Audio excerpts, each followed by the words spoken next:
Alexandria Aces. I had it all down and all that, and also I don't have my notes in front. I had to go from memory, but yeah, that's why you study, you know. So you'll do fine. Well, here we go.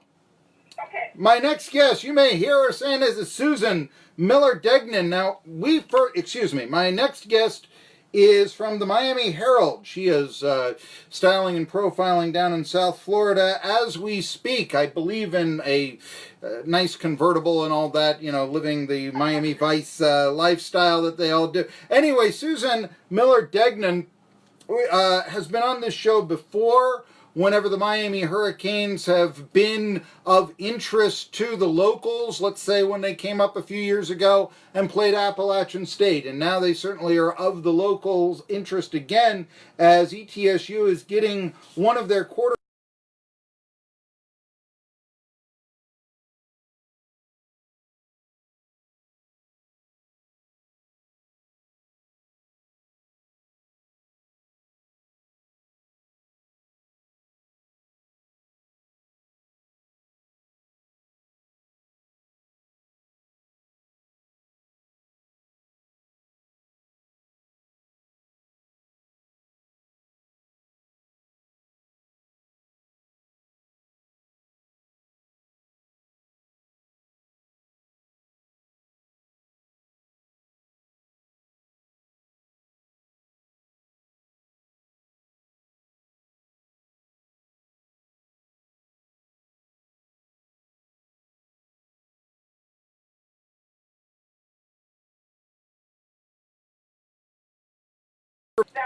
I think that was a big part of everything.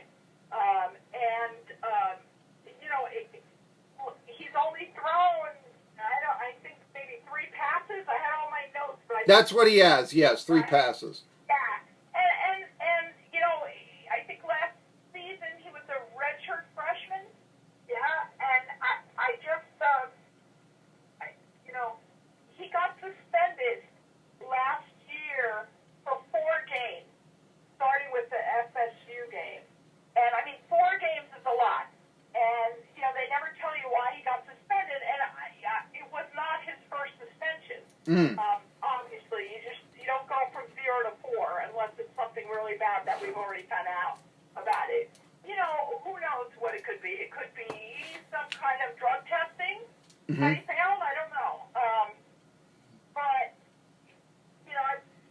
I don't want to get myself in trouble Sure. here and say yes, that's what it was, because I'm not sure. But it's been multiple infractions, and yet he came in. He's such a nice guy. He really is pleasant, and he came in. I know fans don't care about that, but he came in to UM with a nice pedigree, right? His dad, Sure.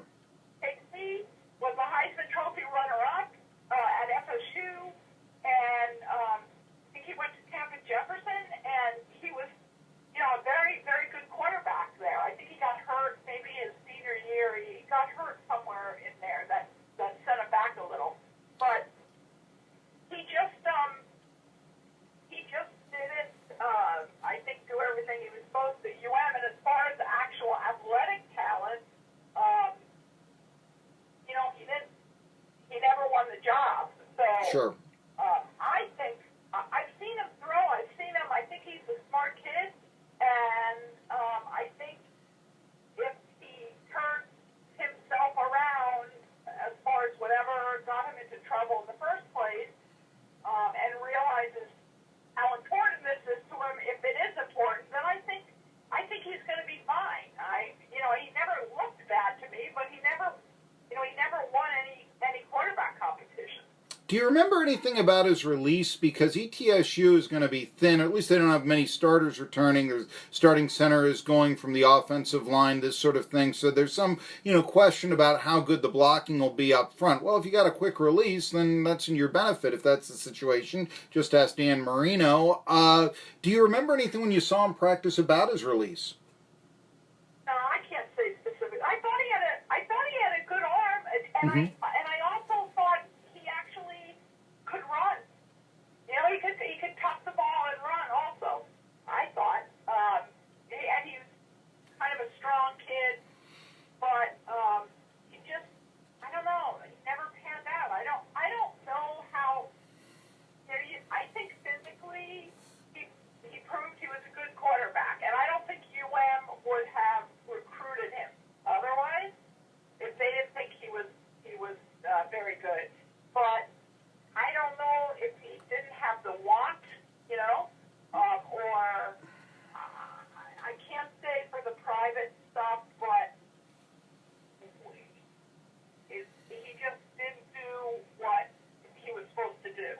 Sure. I mean, but was always like really respectful, and I think he was. When I remember him, he was super into like the social media stuff and putting everything out there on social media, and maybe he was having a little bit too much fun. I have a feeling. Well, I'll say this that might go hand in hand with what you're talking about. ETSU has not officially said, yeah, he's coming. It's based on a Twitter. It's also based on some other college football reporters and such. But then again, can you imagine a scenario where it wouldn't happen? I mean, especially at ETSU. Yeah, I mean, especially at ETSU. I mean, if you wanted to say, well, maybe if the grades weren't, the ETSU accepts 90% of their applicants. I mean, you play football somewhere, that's enough of an elective to get accepted. That's not going to be a problem. This isn't Stanford, so I couldn't imagine that it wouldn't work out. That if, but you're saying that here's somebody who comes forward. I mean, he's willing to tweet this out before it's official and tell everyone. You get that. You like him. That's going to be good because in this area, character does become something that the fans really appreciate and all this. So. I would, what you're telling us is very intriguing and all that. And when you mention a 4-game suspension, okay, not so good, but obviously you'd know if it was criminal, because there'd be a police report about that, but we can probably safely say that it wasn't something like he didn't sit in the first 2 rows of his classes at Miami or something of that nature. Now, I don't think it was, I really think it might have been, I don't know, okay? Yeah, sure. Might have been what I said, a failed test here. Well, I'll ask him. I'll ask him when he gets here. But I don't know that for sure. I know that Mark Richt really, really liked him, and honestly, Mark Richt coached his dad. Mm-hmm. I think Mark Richt was his dad's offensive coordinator. Yes. At FSU, and really likes the family and likes Cade, but had mentioned before that he was immature, he was immature, and I think he repeatedly, whatever he did, he wasn't supposed to do. I said I liked him, I did. He was really nice and pleasant. The fans don't care about that, really. When you're talking about character, I don't know. Look, Susan, you'd be surprised in a Bible Belt community, and that might be a little bit different between, Johnson City, the Tri-Cities, and Miami. Okay, yeah, University of Miami, the U, we know this. They're rowdy. Hey, skid in the end zone. That's what the fans want in Miami. In Johnson City, I do think that maybe some character does count. Now, I can also tell you where some athletes that weren't maybe good character people had a lot of fan excuses given for them around here, but what you're saying, I think, does help him relate to this fan base. I really do, Susan. We're talking to Susan Miller-Degnan, Miami Herald. She covered, for whatever it was worth, the 1 touchdown that Cade Weldon scored against Savannah State last year. But then again, who didn't score a touchdown for Miami in that game? It was 77-0. I think the field goal kicker and the left guard got some action. That's in the end zone themselves. But no, as we look forward to you keep mentioning Mark Richt and the relationship he had with his family and all this. As I was looking at his background, he also was recruited by, among others, South Carolina and Wake Forest. Okay, that's impressive enough. But then again, it's not Georgia and, say, Southern California. So I'm curious, do you think there's any chance that maybe Richt did recruit him to Miami and he came there? Sort of that, courtesy, that family tie, and maybe his talent was more worthy of, say, a Wake Forest, I guess I'm putting him down here, than quarterback you.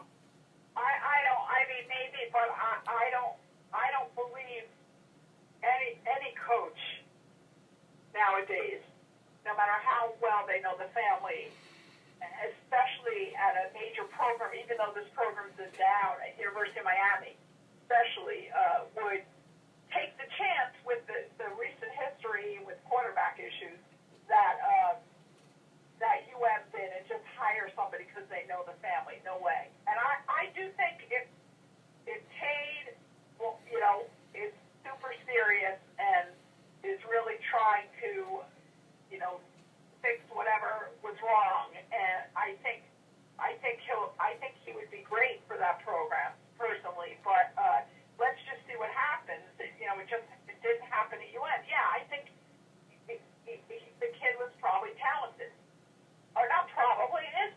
is. Mm-hmm. You know, so, and I think, and by the way, the character thing about Miami, that's so old already. True. That's like, you got to forget about that, about the sliding in the end zone and all that. That's the kids in Miami. I mean, do they have a lot of kids from, you know, from the inner city and stuff? Yeah, but they're very careful. They try to be.